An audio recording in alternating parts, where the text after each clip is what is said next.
Gisaulog sa syudad niadtong Hulyo 1, 2013 ang ika-53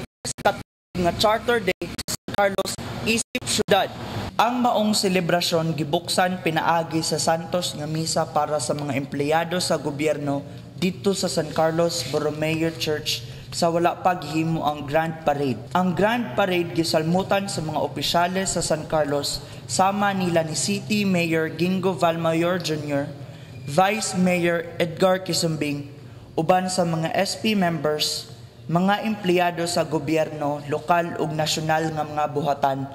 mga magtutudlo ug mga estudyante gikan sa publiko o pribadong tunghaan, mga opisyales sa barangay ug uban pang mga establishmento dinhi sa syudad. Misalmot usab ang mga private firms sama sa San Carlos Bioenergy Incorporated, San Carlos Development Board, San Julio Realty Incorporated, Gamboa Hermanos, JF Ledesma Foundation Incorporated,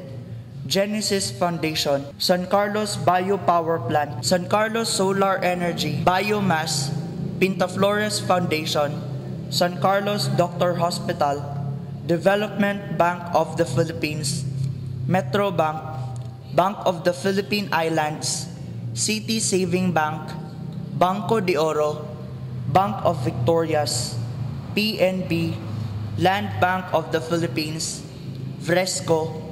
Lamac, FCCT, Light Ferry, 1682 Transport Services,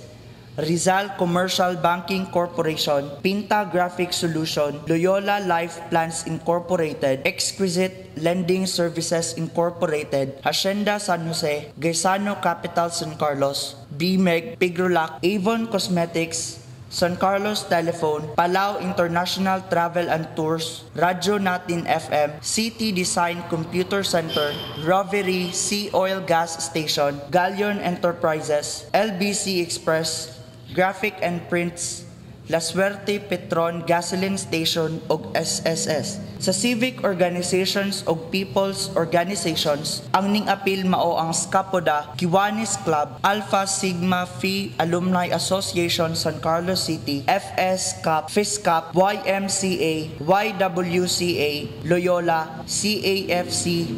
Gentlemen's Club, Team Modus, CJ Gireft Incorporated, sa San Carlos Borromeo Cathedral Parish Organization, mao ang Couples for Christ, San Carlos Borromeo Cathedral Motorbikes Association. Ang Grand Parade gisundan gilayon sa usa ka bahog-bahog sa mga empleyado sa gobyerno nga gihimo dito sa People's Park, Barangay 3.